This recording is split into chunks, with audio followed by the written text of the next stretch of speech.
Well, good morning, and this week is actually a week of holiday for me, and I've had Mother and Peter, there they are, staying here for the week, and most of the things we've done before, I've either made a video of, or you have seen before, but here is a new place where I haven't been, and this is the Estonian Open Air Museum. It seems to have very good reviews, although I have to say that many of the reviews seem to have been written by mosquitoes. So I'm expecting to be bitten to death. But here it is, the Estonian Open Air Museum, and apparently it's not just for children, but should be good for adults as well. And so we'll have at least a morning here, wandering around, seeing what we can find. And having entered, we're now starting the walk round. It's a beautiful day, as you can see, and not too many people here. But to start with, there's a lovely little wooden house, very nice, although perhaps not suitable for a family of 8. And here is a old traditional farmstead with vegetables growing there and lovely thatched buildings, looking very nice, particularly nice as we're the only people here at the moment in the beautiful sunshine.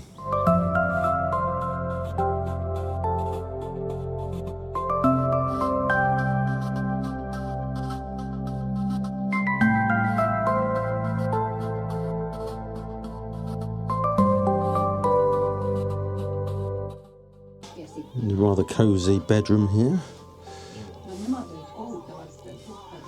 So this is Estonian life in the countryside in 1950.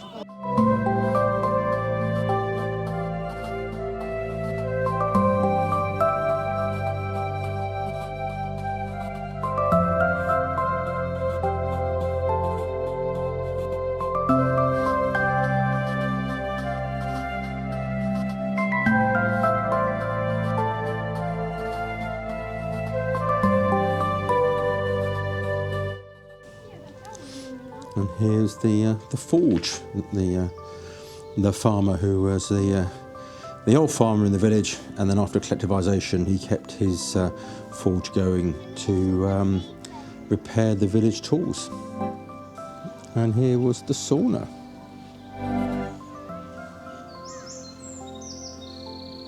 So here is an example of a 1960s apartment building that was built for dairy farm workers, obviously in the Soviet period, in communal apartment living, and so very different from the wooden house that we've just seen.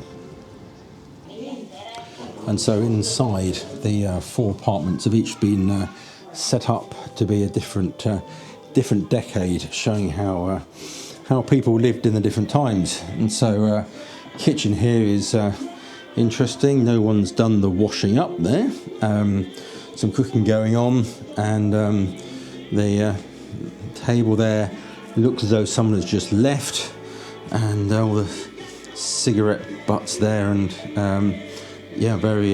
very interesting looking, just like somebody's apartment, with everything that they would have had. Through here would be the bedroom.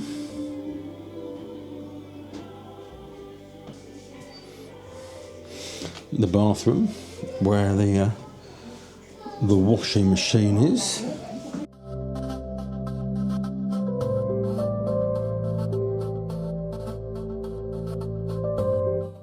Living room.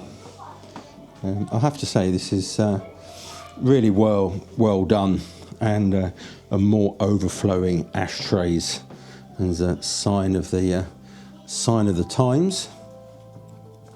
And a master bedroom. This 1980s apartment setup.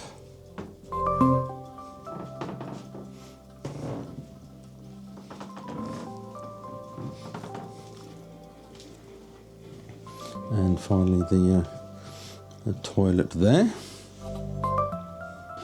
And with many of these apartment blocks now renovated, this is what you would be buying now, with all open plan and all modern conveniences. And so some of these places now are highly desirable, as once renovated they have good insulation, and with modern appliances would be a very nice place to live.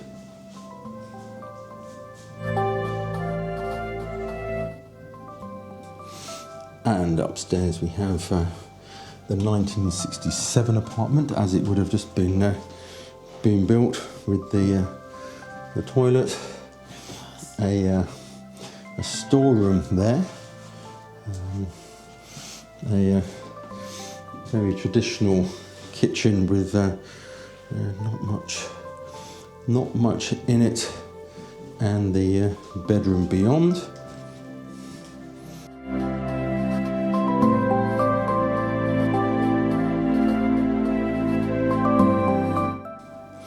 Very sparse, as per the 1960s Soviet period, with no bath, it seems.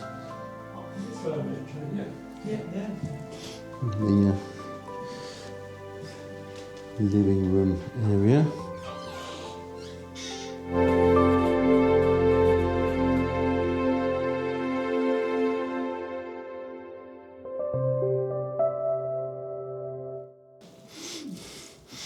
And a rather sparse bedroom.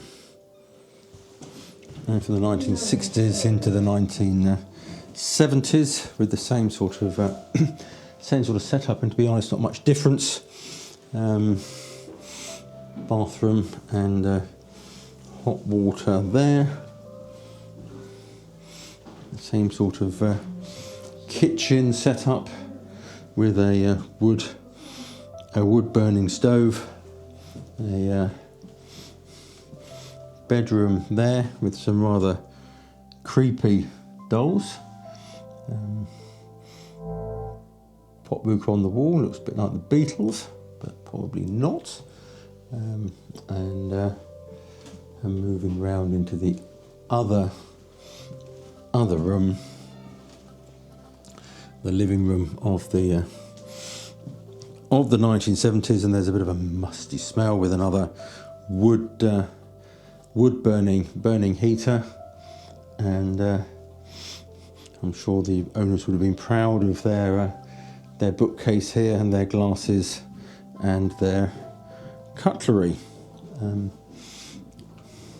Very interesting. And the master bedroom, I suppose, with the baby's cot there as well. And all apartment blocks had a basement, which was very useful, used originally for storing pickled items and other things that were not immediately required, and in due course just became a bit of a storage for other junk and bits and pieces. But most apartment blocks had these cellars. And the next thing on our little tour is a rather nice windmill, as it's located in this lovely setting, countryside setting, with the beautiful sunshine today. And inside the windmill, some pictures of traditional windmills in their original location. And in this superbly recreated example, here you have the actual workings here of how the mill would have worked originally. And here, the early 19th century barn conversion. I'm sure people would pay a fortune to stay in a place like this these days.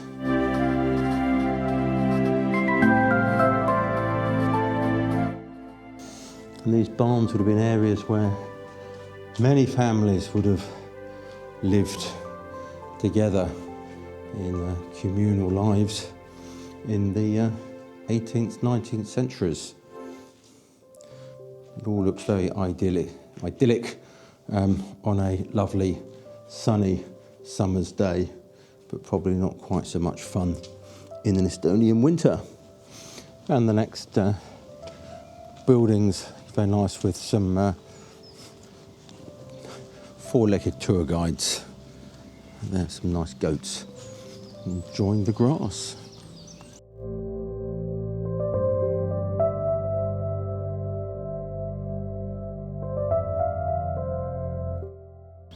And here's a very pretty house from the 19th century, built by Russian immigrants who settled near Lake Pepsi. And because the area they'd moved to wasn't particularly good for agriculture, they lived by the lake and made their living from fishing. Lovely ornately carved wooden frames around the windows. And inside, it's beautifully renovated, looking absolutely stunning, with all the traditional fixtures and fittings. It's wonderful how all these buildings have been renovated inside, making them look as they would have done with the original owners. And bang on cue as we walk around, here is another little house which I think we're hoping is a coffee shop, and it's on the shores of the lake, which is fantastic. Looking across the industrial landscape of Tallinn, which maybe isn't the prettiest, but it's lovely setting nevertheless here with the lake and the old wooden houses and the woodland beyond. So yeah, very good setting. And let's see what the coffee shop has to offer. And the coffee shop has delivered the goods with 3 coffees, a cinnamon roll and 2 apple pies.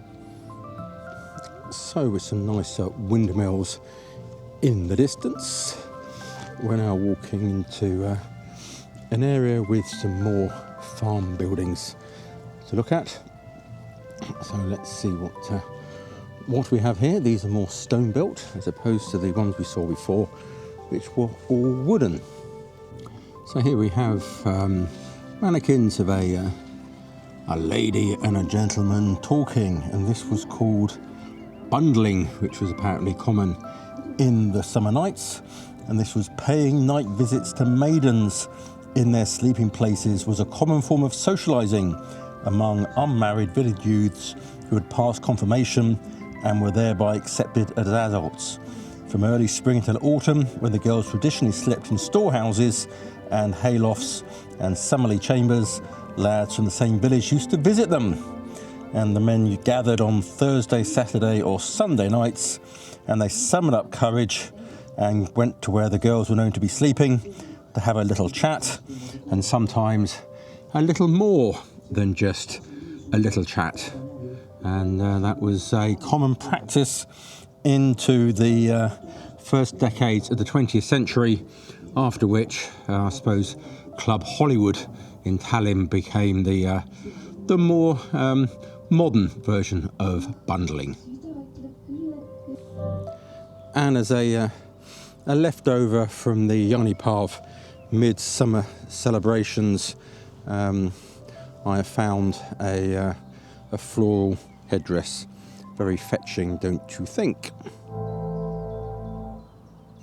And here we have a rather impressive well there with the sweep of the arm there to catch the water. And this is a copy of a similar well on Muhu Island, which perhaps dates back to the end of the 18th century. Yes, and here we have some farm animals in reconstruction of some farm buildings. And so within this beautiful setting, it's worth pointing out that when Estonians say they're swingers, it's perhaps not what you may think, but here we have some traditional Estonian swingers.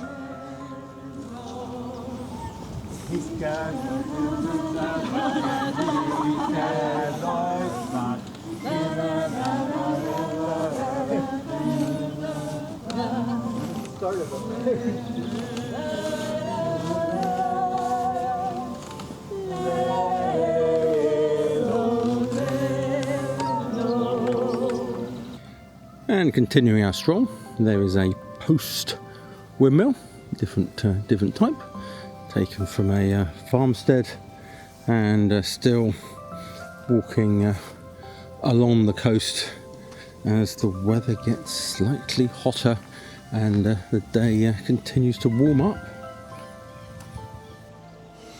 And continuing the walk along the coast, here are some net sheds.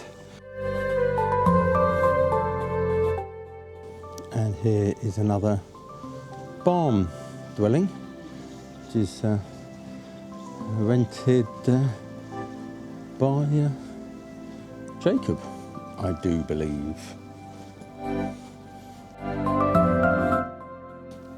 And in this barn dwelling, there is actually a fantastic smell in here, but it's very nice. Very nice moving in here. Some spinning and some of the cloth they spun. And a larger selection of implements and tools used in the wool making industry.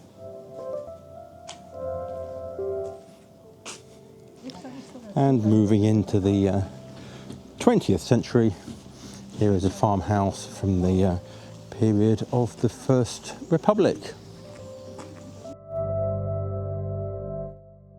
And here in the house of the First Republic, a time of great national pride, you can see the differences in the quality and the modernity of the rooms. And I'm sure it's almost a case of people being happy to live in a place like this today. Very nice, very impressive, the dining table and grand piano there. Still with a wood burning stove, some lovely national clothes there.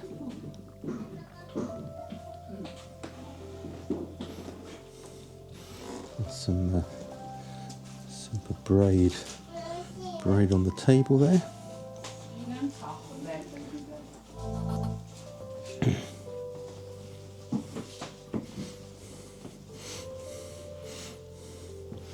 Into the bedroom.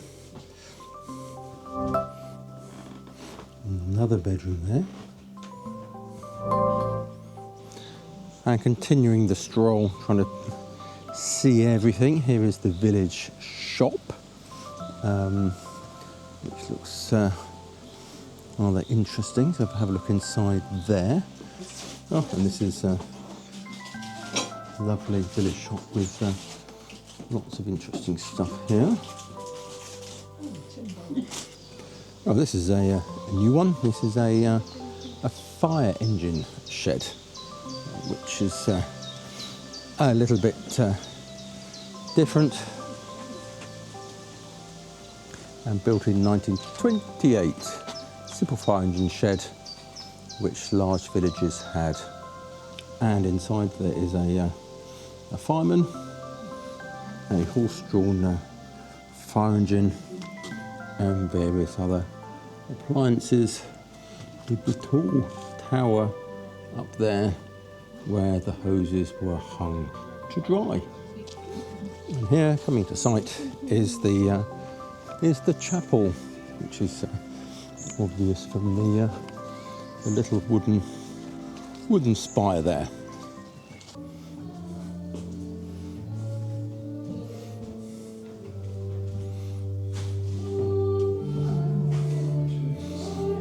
and very nice wooden chapel with altar there and pulpit, and behind me is the organ. And the chapel originally dated from 1699, but with additions up to the 19th century. And it says here that the chapel's congregation was mostly made up of coastal Swedes, as this was originally located in the west of Estonia. And here we have the school building, which is a little bit more modern than some of the other buildings that we have seen. So the schoolhouse comes from north central Estonia, and it dates from the mid-1870s, and it observed the commune law, in which a school was built on land given by the manor, whereby the all-Russian standard design for public buildings was used. First pupils came to the school in 1878, initially for 2 and later for 3 years, and it operated until 1923, and then when after that was used as a dwelling and transferred to the museum in 1999. So let's have a look inside the school building. And yes, inside it looks very much like a school building.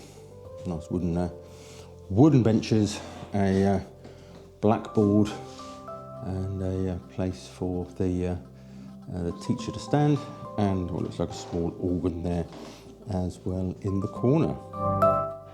In the back here, there's what looks like a little workshop to teach practical skills, and clothes pegs or hooks for the children's clothes.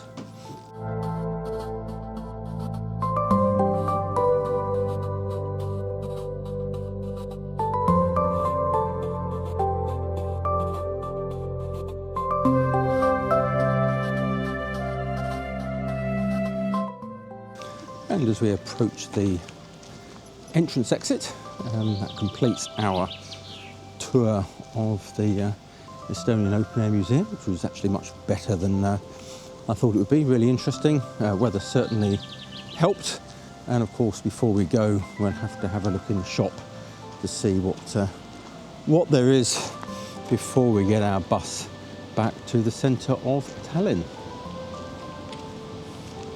So thank you very much for watching the video to the end, or maybe speeding through it to the end, and I'll see you in the next video.